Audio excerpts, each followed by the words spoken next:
그리스도 중심의 삶에 대해서 우리가 함께 은혜를 나누고자 합니다. 하나님의 거룩함을 입은 사랑하는 성도 여러분, 지난 한 주간도 긴 연휴 동안에 행복하셨습니까? 네, 지난 시간에 이어서 그리스도인의 거룩한 삶에 대한 권면의 말씀을 계속하고 있습니다. 이 3장 12절로 17절 말씀. 이어서 옛사람의 삶을 버리고 새 사람 된 성도로서 성도가 실천해야 할 덕목들에 대한 소개를 보도하고 있는 내용들입니다. 그럼 본문 말씀을 구체적으로 살펴보겠습니다.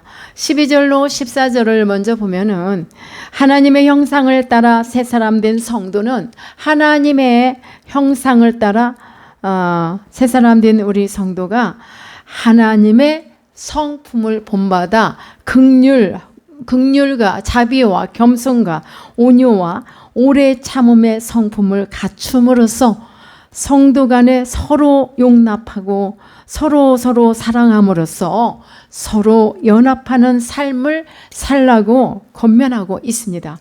이어서 15절에서는 성도들은 그리스도의 평강의 마음을 다스리게 하며 감사하는 성도가 되어야 함을 기원하고 있습니다.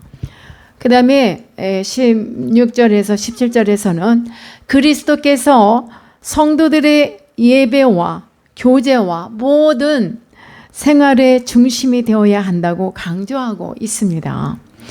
이제 우리가 12절에서 17절까지의 말씀을 통해 영적인 기운을 얻어보겠습니다.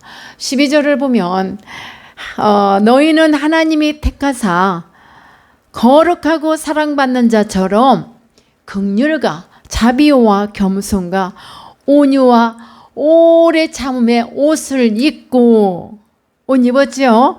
예. 하나님께서 택하신 자란 거룩하고 사랑받는 자는 긍휼과 자비와 겸손과 온유와 오래 참음에 대한 옷을 입어야 돼. 반드시 이 옷을 입고 서로 용납하고 서로 용서해 주며 주님께서 우리를 용서해 주신 것처럼 우리도 그리 하라는 이 말씀입니다. 이런 삶이야말로 그리스도의 중심으로 살아가는 삶이라고 말할 수 있습니다. 어렵죠? 이해하고 용서하고 자비를 베풀고 이와 같은 일을, 그러나 우리는 하라. 그 옷을 입혀주셨으니까 이 옷을 입은 자답게 살아라는 말씀입니다. 용서하고 사랑함으로 사랑으로 사는 것은 우리가 마땅히 행해야 할 것인데 이 마땅히 행함에 대해서 이게 잘 이루어지는 일일까? 그러나 이와 같은 덕목의 근거와 기초가 되는 것이다라는 이 말씀을 강조하고 있습니다. 그래야 우리가 덕목을 쌓을 수 있고 사랑하며 용서하며 온유하며 또 겸손함으로 서로 섬기며 나갈 때에 덕목을 쌓을 수 있는, 그게 근거와 그 기초가 된다는 말씀입니다. 그러면 새로운 피조물로서의 성도들이 당연히 행해야 할 이러한 것들을 권면하기 전에 사도 바울이 하나님의 선택을 먼저 말하고 있는 이유는 무엇 때문일까요? 그 이유가 무엇일까 봅니다. 구약을 보면 하나님께서 이스라엘을 선택하신 것은 전적으로 하나님의 주권과 은혜의 결과였습니다. 이것은 이스라엘 민족 입장에서 보면 기적이라고 말합니다. 왜냐하면 그것은 세상적인 상식과 기준으로 볼 때에 있을 수 없는 일이었기 때문에 말하고 있습니다. 선민으로 택함을 받을 뭐가 없었다라는 거예요. 형편없었다. 그럼에도 하나님께서는 그들을 선민으로 택했다. 그러니까 이러한 가정은 우리 하나님의 기적이다라고 말하는 것입니다. 이는 우리 인간은 언제나 크고 잘난 사람들을 택하잖아요. 사원을 뽑을 때도 그렇고 누군가를 뽑을 때도 그렇고 이렇게 잘나고 괜찮은 사람을 뽑습니다. 그런데 하나님께서 뽑는 이 기준이 달라요. 하나님께서는 그렇지 못한 이스라엘 백성을 택하셨습니다. 이들이 이쁜지 잘난지 멋진 자들이라 해서 특별하게 사랑하셔서 뽑은 게 아니라 선민 이스라엘 이들을 택한 자로 여기신 것이 아니었단 말이에요. 뭐가 특별한 게 있어서 그들을 뽑은 게 아니다라는 말씀입니다. 자, 우리에게 입혀주신 옷, 긍휼과 자비와 또 겸손과 온유와 오래 참음의 옷, 이거 외워야 하는 말씀이잖아요. 예. 우리에게 입혀주신 옷이 뭐지? 긍휼, 자비, 겸손, 온유, 오래 참음. 예, 이렇게 외워요. 오늘날 우리가 나를 구원해 주신 하나님께 그 은혜와 사랑 앞에 감사함으로 산다면 굳이 사도 바울이 이와 같은 말씀을 우리에게 권면하지 않을 거예요. 그러나 나를 구원해 주신 하나님께 그 은혜와 사랑 앞에 감사함으로 살고 자비와 겸손과 온유와 평강과 사랑의 삶으로 살아갈 수 있기를 이와 같이 지금 권면하고 있습니다. 이게 나를 택하신 아버지께 다시 한번 생각하며 내가 성도라면 하나만으로 무한의 기쁨과 성도라는 그 하나만으로 내가 너무 기뻐. 그런데 이 감격을 과연 내가 느끼고 사는지 그것이 문제겠죠.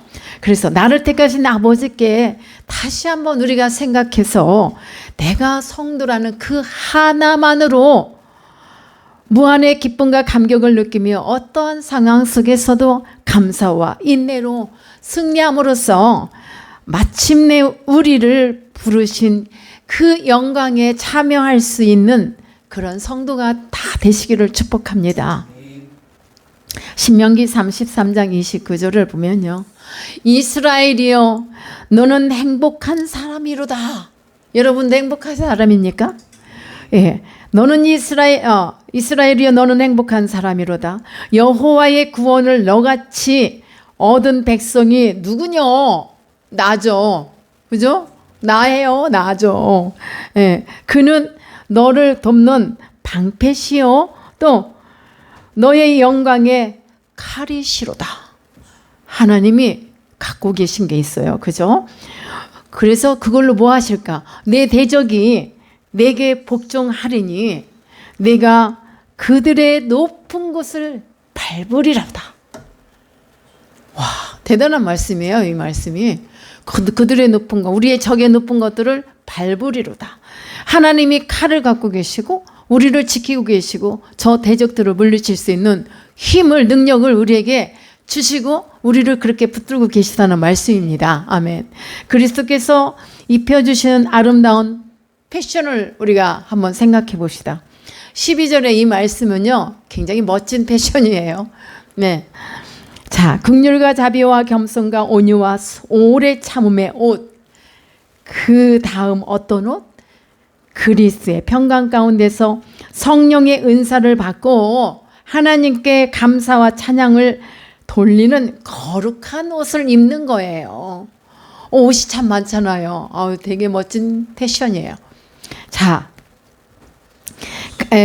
이와 같은 옷을 입고 성도가 스스로 사랑으로 단장을 해야 돼요. 사랑으로 단장해요. 우리는 명품 그 어떠한 것들을 위에서부터 이렇게 막 하는 그런 단장이 아니라 사랑으로 단장하며 나가는 일은 하나님께 영광 돌리는 것이고 새 사람의 궁극적인 그런 목표가 되며 소망이 되는 삶입니다. 사랑하는 여러분, 성도에게 있어 가장 합당한 패션은 바로 그리스도의 옷입니다. 그리스도의 옷이며 또 진정한 아름다움이란 껍데기를 장식하는 그러한 것이 아닌 이 내면의 거룩함과 선하고 아름다운 행실을 말합니다. 잠언 31장 30절에서 말씀해요. 고운 것도 거짓되고 아름다운 것도 헛되나 오직 여호와를 경외하는 여자는 칭찬을 받을 것이라 라고 나왔어요. 그 여자 안에는 남자도 다 들어가 있습니다. 에베소서 4장 24절에 보면요. 하나님을 따라 의와 진리의 거룩함으로 지으심을 받은, 내가 그렇게 받았단 말이에요. 새 사람을 입으라. 진리로 거룩함에 지으심을 받은 그 새 사람을 우리가 살아야 된다는 말씀을 하고 계신 거죠. 사랑으로 완성된 용서가 진정한 용서라고 말할 수 있습니다. 사실 우리가 살아가면서 나를 괴롭히고 힘들게 하며 상처 준 것에 대해서 평생 잊지 못하는 것은 그게 인간의 본성이지만 바울 사도는 이러한 차원을 훨씬 뛰어넘어야 한다고 말합니다. 용서하고 이해만 하는 게 아니라 네 원수라도 사랑하라는 말씀처럼 주님이 말씀 직접 하셨잖아요. 이와 같이 사랑하라는 말씀입니다. 네 원수가 줄이거든 먹이고 목마르거든 물을 마시게 하라. 이 말씀을 우리 삶 속에서 적용시켜야 합니다. 그러다 보면 나한테는 원수가 없어. 그런데 원수까지는 생각 안 하지만 이 마음까지도 왜 깨름직한 그 마음을 주는 사람이 있어요. 저도 많지는 않아요. 딱 한 사람이 있는데, 그런데 오늘 이 말씀을 준비하면서 이 더 사랑하는 마음이 내게 부족해. 그래서 이 마음까지도 내가 품어야 되겠구나 하는 그런 깨달음을 가졌어요. 자, 로마서 12장 20절을 보면요. 악에게 지지 말고라고 했어요.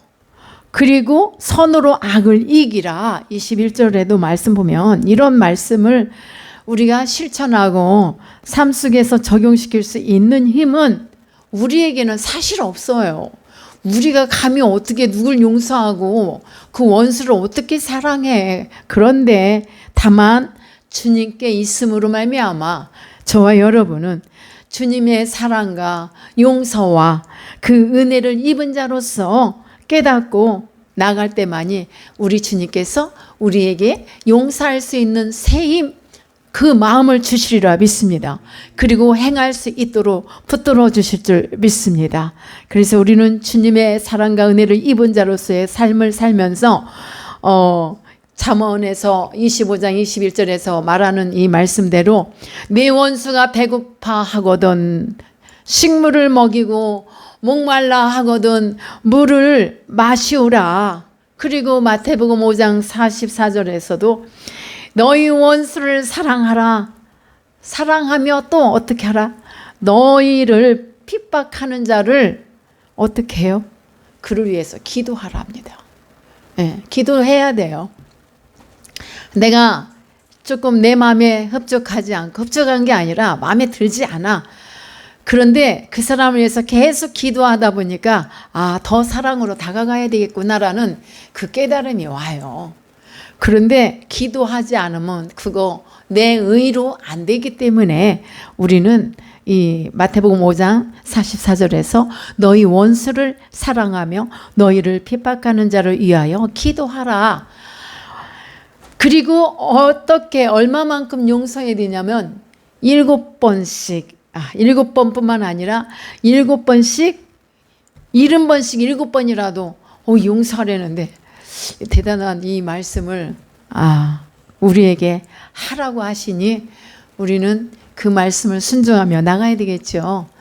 또 에베소서 4장 32절에서도 그 말씀을 해요. 서로 인자하게 하며 불쌍히 여기며 또 서로 용서하기를 하나님이 그리스도 안에서 너희를 용서하심과 같이 하라. 이 말씀 제가 불러드리는 이 성구를 여러분 잘 기억하셔야 돼요. 서로 인자하게 하고 불쌍히 여기고 용서하기를 하나님이 그리스도 안에서 우리를 용서하심과 같이 하라. 그 다음에 골로새서 3장 15절로 넘어가서 보면 너희는 우리란 말이죠. 평강을 위하여 한 몸으로 부르심을 받았나니 감사하는 자가 되라. 감사가 빠지면 안 돼요. 용서하고 사랑하고 기도하고 감사하라. 여러분, 감사의 비결은요, 당연한 것을 당연하지 않게 여기는 데 있습니다. 감사하는 자가 되라. 이 말씀이 뭐냐면 감사의 조건을 찾기 힘든 이 현대인의 삶 속에서 그러나 감사의 비결은요 결코 어려운 것도 저 멀리 있는 것도 아닙니다. 문제는 무엇이냐? 당연한 것을 당연하지 않게 여기는 것이다 이거예요. 이해가 되시죠? 16절을 가봅니다. 비움이 있으면 반드시 채움이 있어야 된다는 말씀입니다. 무엇으로 채울까요? 우리는 그 빈 곳에 시와 찬미와 신령한 노래를 부르고 감사를 넘치게 할 것을 권면하고 있습니다. 옛 지체를 죽이고 또 옛사람을 벗어버릴 것을 벗어버리는 동시에 새 사람을 입고 하늘의 신령한 것들로 채워라. 하늘의 신령한 것들 찬양으로 시와 찬미로 하나님께 영광을 돌리며 그것을 내 안에서 채워야 돼요. 내 안에서 채워갈 때 우리 하나님이 이미 영광을 받으시고 우리의 영혼에 흡족하게 생명수 강이 넘치도록 채워주십니다. 자, 이 권면을 한번 보면요. 채우라는 이 권면의 말씀은 물리적 차원이나 영적인 차원에서 보아도 너무나 당연한 권면의 말씀입니다. 근데 여러분, 영적인 차원에서 땅의 것을 버리고 땅의 것을 비우고 또 그 다음에 하늘의 신령한 것들로 채워야 함은 성령은 분명 이렇게 말씀을 하십니다. 그러니까 내가 땅의 것을 버렸다면 그 비운 곳에 영적인 신령한 것들로 채워야 된다 이거예요. 반드시. 이게 채워지지 않으면 이 빈 마음에 어떤 일이 생깁니다. 자, 어떤 일입니까? 그 말씀은요. 누가복음 11장 24절로 26절에 나오는 그 귀신의 이야기가 있어요. 더러운 귀신이 한 영혼에게 더러운 귀신이 나갔습니다. 나간 후에 돌아와서 보니까 그 집이 너무나 정돈이 잘 돼 있고 텅텅 비어 있고 이러다 보니 더 악한 7 귀신을 데리고 왔단 말이에요. 그러고 나니 그 빈 곳을 신령한 것으로 채우지 못한 것 때문에 신령한 것들로 채우지 않았기 때문에 이 상황은 매우 심각한 더 나빠진 그런 상황이 됨을 지금 말하고 있는 거예요. 그러니까 반드시 비운 것은 무엇으로 채워야 된다? 시와 찬미로 하나님의 말씀으로 찬양으로 채워야 돼요. 17절 말씀을 보면요. 여기에서 자, 중요한 말씀이에요. 우리가 무엇을 하든지 말에나 일에나 다 주 예수의 이름으로 하고 이 말씀이 있는데요. 자, 우리가 17절 한번 보면 그래요. 무엇을 하든지 말에나 일에나 다 주 예수의 이름으로 하고 그를 힘입어. 그가 누굽니까? 주님을 힘입어서 어떻게 하라고요? 주님을 힘입어서 하나님 아버지께 감사하라. 예, 하나님께 감사하는 것도 억지로 되지 않아. 주님의 힘을 입어야만 하나님께 감사할 수 있고 하나님이 이 모든 것을 내가 행할 수 있게 하는 것도 하나님이라는 걸 시인할 수가 있어요. 안 그러면 다 내가 잘나서 절대로 내가 잘나서 다 잘하는 것처럼 말하면 안 돼요. 내가 할 수 있게끔 우리 하나님이 주신 능력이라 이 말입니다. 그것을 주님께 영광을 돌리며 우리가 살아갈 때 하나님께서 더 새 힘을 주셔서 더 잘할 수 있도록 붙들어 주시리라 믿습니다. 그래서 우리 성도들의 삶 속에서는요, 명함이 필요한데, 자, 이 명함이나 문패는 언제든지 그리스도의 이름이 새겨져 있어야 됩니다. 예수 그리스도의 이름이 그 명함으로 우리가 살아야 돼요. 내가 뭐 잘났다고, 내가 뭐 능력이 있다고. 우리는 이 마음은 비우고 오직 주님의 능력으로 채우고 주님의 힘을 빌려야만 하고 그렇게 나가야만 될 줄 믿습니다. 이렇게 되면 함부로 행동할 수 없습니다. 자, 용감하게 행동하는 사람이 있어요. 그 안에 정말 과연 예수가 있는지 말씀이 있는지를 분간할 수 없게끔 행동하고 말하는 사람이 있더라고요. 작지가 않아요. 깜짝 놀래게 쇼크 받을 정도로 그렇게 하는 사람도 있습니다. 그러나 여러분, 내 안에 예수 그리스도의 명함, 나의 문패에 그리스도의 명함을 갖고 있다면 내가 과연 함부로 이렇게 말을 막 쏟아낼 수 있을까? 이거 심각하게 생각할 필요가 있어요. 그래서 여러분, 그 명함으로 우리가 살면은 우리를 사랑하시는 하나님의 깊은 뜻을 알게 될 줄 믿습니다. 행동 함부로 할 수 없습니다. 당신의 이름을 나에게 맡겨주신 주님께 영광 돌리는 삶을 우리가 살아야 되고 그 삶을 위해서 최선을 다하면서 우리가 살아가야 될 줄 믿습니다. 사랑하는 여러분, 우리 성도는 어쩌면 다 전천후가 되시기를 축복합니다. 예. 근데 오늘 그 우리에게 입혀주신 긍휼의 옷, 자비의 옷, 사랑의 옷, 이런 인내의 옷을 입고 가다 보면은 전천후가 되어서 이것도 은혜로 저것도 은혜로 모든 걸 할 수 있습니다. I can do. 지저스 그리스도 안에서 나는 할 수 있다. 예수 그리스도 안에서 할 수 있어요. 내 힘으로는 할 수 없지만 그리스도 안에서 할 수 있음을 고백하면서 전천후의 삶을 살아갈 수 있기를 축복합니다. 전천후의 삶을 살아가기 위해서는 어떻게 살아요? 그 답은 한 가지예요. 오직 그리스도를 의지하는 것밖에 없습니다. 주님만 의지하고 여러분 주님을 힘입어서 아버지께 감사하며 주님께 영광을 올려드리며 승리하시는 한 주간이 되시길 축복합니다. 아멘. 예, 기도합니다.